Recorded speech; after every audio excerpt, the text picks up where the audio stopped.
My situation is very simple. I just need a will. This is one of the most common things that my intake team hears when they answer the phone at my estate planning and elder law practice. And guess what? This is almost never the case. Either the situation is not, in fact, simple, or sometimes the client might not even need a will at all. They may need something, but it's not necessarily a will, and it's not necessarily simple. I'm Carla Levinson. I am a mother, a caregiver, and an elder law attorney. And in this two-part video, I'm going to walk you through and break down what someone might really need when they say, I just need a simple will. Let's first start with the most important question. Why is it important to plan? When clients call my office and say they need a will, it's usually because they know that it's important to plan for what happens when you die. They want to plan so that they can give what they have to who they want, when they want to, and how they want to.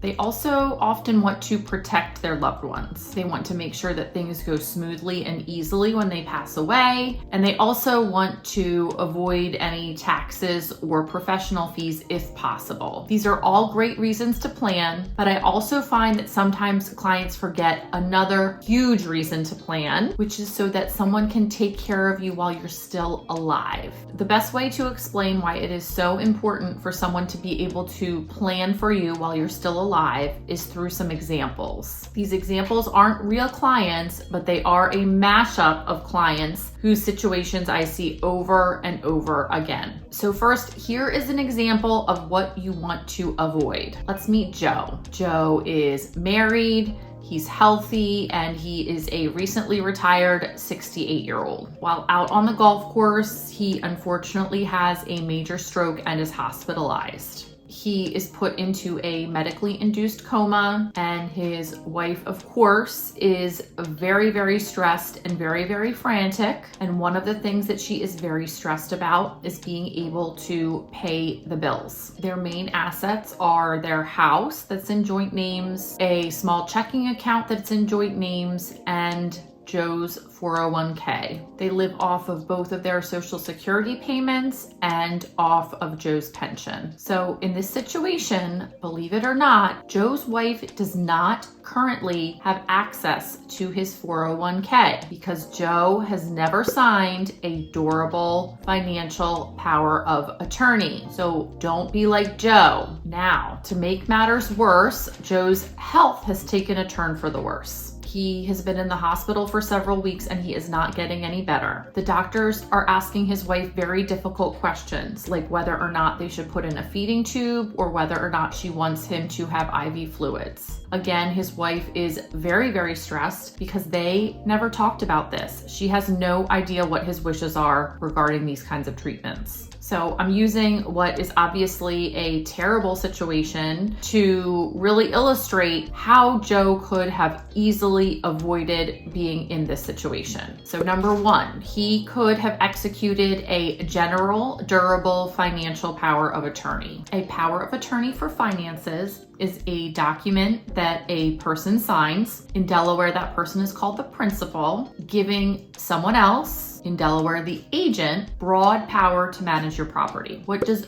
durable mean? Durable means that if you make your financial power of attorney durable, it will stay in effect even if you become incapacitated. Another thing you need to think about when signing a power of attorney is whether or not you want to make it immediate or springing. Signing an immediate, durable financial power of attorney gives your agent the immediate power to step in and help you manage your finances. If you make your power of attorney springing, that means that the agent you name in the document is not allowed to step in and start managing your finances until a certain circumstance occurs.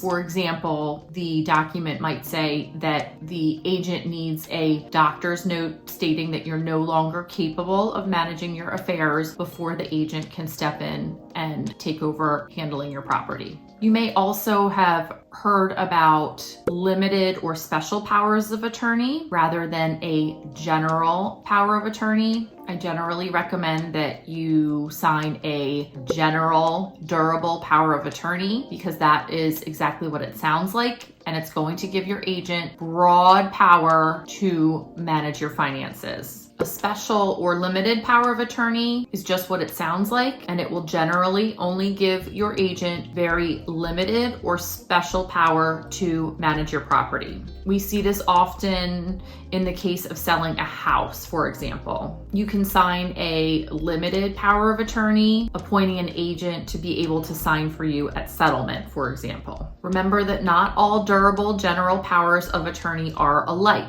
If you want your agent to be able to take steps in the future to protect assets or do any kind of Medicaid planning, you want to make sure that you are including what I call elder law friendly provisions in your power of attorney. Those provisions can include power to make unlimited gifts, power to create revocable or irrevocable trusts, and power to change beneficiary designations. These are special provisions that I often find are missing from garden variety financial powers of attorney. Joe's situation could also have been avoided if he had signed an advanced healthcare directive. What we call an advanced healthcare directive in Delaware is sometimes also called a power of attorney for healthcare, a living will, a healthcare proxy, or some other similar term. In general, an advanced healthcare directive is a document where you can name a person who can step in and make healthcare decisions for you if you cannot make them for yourself. It can also contain instructions or directions for what your wishes are if you are in a terminal or end-of-life situation. If Joe had signed a financial power of attorney and a healthcare directive,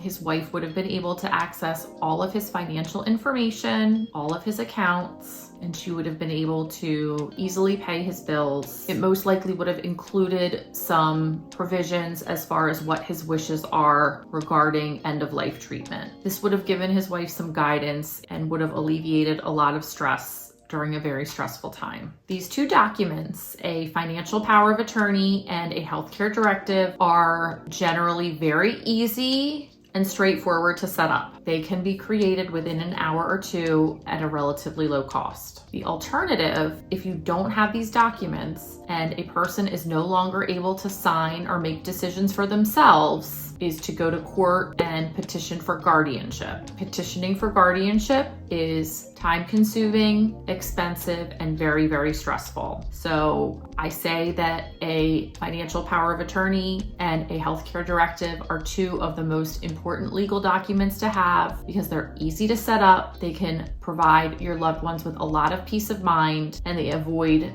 anyone ever having to go to court to get a guardianship for you. I also want to point out something very important about Joe's situation. Joe's lack of planning had nothing to do with a will. Even if Joe did have a will, it would not have helped him in this specific situation. The point being that when people think they just need a will, they might not realize that if something happens to them while they're still alive, what they actually need is a general, durable financial power of attorney and a healthcare directive. So we've talked about two things that people need to plan for that have nothing to do with a will at all. A will does not give power to someone to make financial decisions for you or healthcare decisions to you while you're still alive. Check out part 2 of this discussion where I talk about another example of why a will might be enough or situations where you might not need a will at all. If you found this video helpful, please subscribe to my YouTube channel. On my channel, I talk about all kinds of issues related to taking care of our aging parents.